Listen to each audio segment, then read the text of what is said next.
Good evening mga boss. This is Kim of KMJL Surplus Trading. And tonight mga boss, yung bagong unit na isi-share and i-feature ko sa inyo is DA64V Automatic 4x2 K6A engine non-turbo.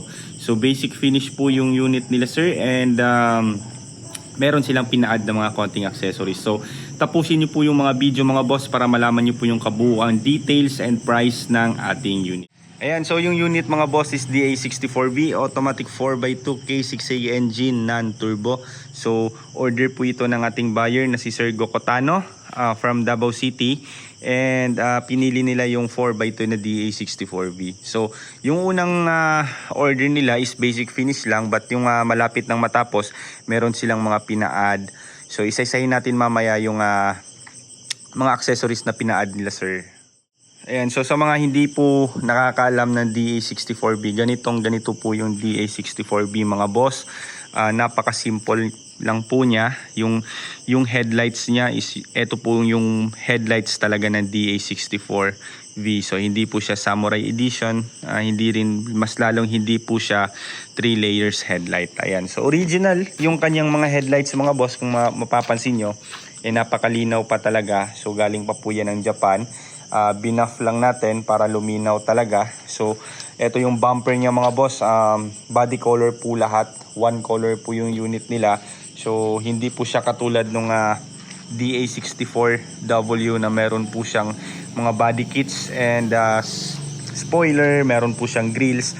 So si DA64V is para kumbaga siya po yung low end ng 64 units. Ayan.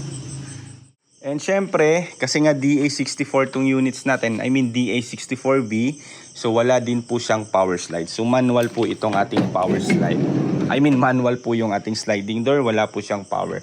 So nagpa-add po sila sir ng, ayan, ito yung ating pambansang upholstery.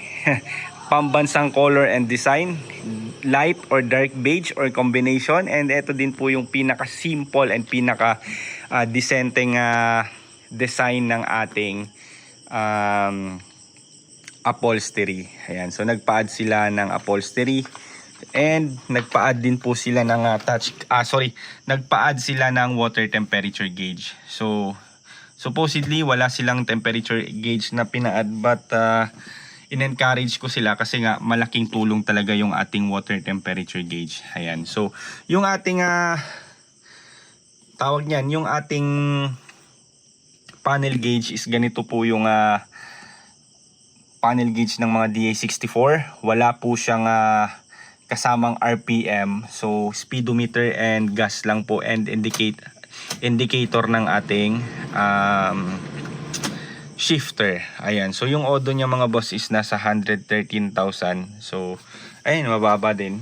So hindi siya power window, and converted po ito using secondary gearbox. So lahat po ng unit natin dito mga boss is converted po using secondary gearbox. Hindi po yan mangyayaring wala pong kasamang secondary gearbox or kinonvert na walang secondary gearbox. Kasi nga isa tayo sa nagbebenta ng mga secondary gearbox dito sa Mindanao, sa Davao City, or yung tinatawag nating baki-baki. So yung baki-baki mga boss, pag sinabi nating baki kasi Bisaya yun siya ng palaka. So yung secondary gearbox kasi ewan ko lang, pero para sa kanila kasi para silang palaka. Parang palaka yung shape niya or yung forma niya, kaya tinawag nila ditong baki-baki. And so anyway, balik tayo sa unit mga boss. Syempre pag sinabi nating made to order units, syempre kasama na po dito yung ating mga heavy PMS. So heavy PMS, change oil, change ATF, cleaning, total body cleaning, mga sensors. Under chassis, meron tayong ball joint, stabilizer link, mga rubbers, bushings, ayan kasama din po yan, brake pads. And syempre mga boss, depende na lang din kung ano pa yung dapat papalitan upon test drive. So after PMS natin, gumagawa tayo ng road test, tinitest drive talaga natin maigi, and hinahanapan natin ng mga problema. So kung meron pa tayong makikitang problema and pwede palitan, so papalitan natin mga boss. And ayun, so depende na lang din sa ating road test. So So since napaka-basic talaga ng unit, napaka-simple, wala naman tayong ma-share na mga accessories or kahit isa-isahin natin. So meron lang siyang tatlong accessories na pina-add, which is water temperature gauge, upholstery seats, and wrap around tint. So presyo tayo agad mga boss, yung ganitong setup mga boss is umabot lamang po ng 200,000 pesos. Ayan, so I think 205 to tapos na-negotiate ng fixed 200k. Ayan, so ito po yung pinaka-example ng ating 200,000 na units. And nga pala mga boss, made to order po itong units natin. So umabot po siya ng magre-range kasi yung ating mga made to order ng 2 to 3 months. So depende din po sa panahon.